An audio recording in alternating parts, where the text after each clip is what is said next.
જે દુર્ઘટના બની છે એ અતિશય કમનસીબ ઘટના છે. અનેક લોકોએ પોતાના આત્મીયજનો સ્વજનો ગુમાવ્યા છે. એના પ્રત્યે મારી દિલસોજી પાઠવું છું.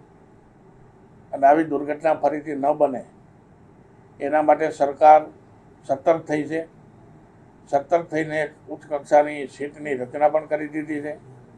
અને મારી દ્રષ્ટિએ આજે સીટ જે પ્રકારે કાર્યવાહી કરી રહી છે, જે પ્રકારે એક્શન લઈ રહી છે, એ યોગ્ય દિશામાં છે. અને આવતા દિવસોમાં જે કોઈ એમાં આવશે એને સરકાર પણ છોડશે નહીં એવા મક્કમ નિર્ધાર સાથે આ સીટની રચના થઈ છે ને સીટ એ રીતે કામ કરી રહી છે. આવતા દિવસોમાં આના કારણે માત્ર રાજકોટના એક બનાવના કારણે સમગ્ર રાજ્યની અંદર આવી જે પ્રકારની જ્યાં અસુવિધાઓ કે ઉપલબ્ધિઓ નહોતી એની પણ તપાસ થઈ રહી છે. અને જ્યાં પણ આવશ્યકતા વગરની મંજૂરી આપ્યા વગરના આવા કોઈ પણ કામ ચાલતા હોય એને સીલ પણ કરી દેવામાં આવ્યા છે.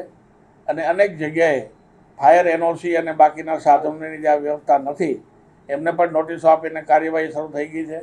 અને મને લાગે છે કે સરકાર સક્રિયતાથી અને યોગ્ય દિશામાં આગળ વધી રહી છે. કોઈ પણ જગ્યાએ મારી ગેરરીતિમાં કોઈ જગ્યાએ નામ આવશે તો ગોવિંદ પટેલ તેદી નહીં હોય.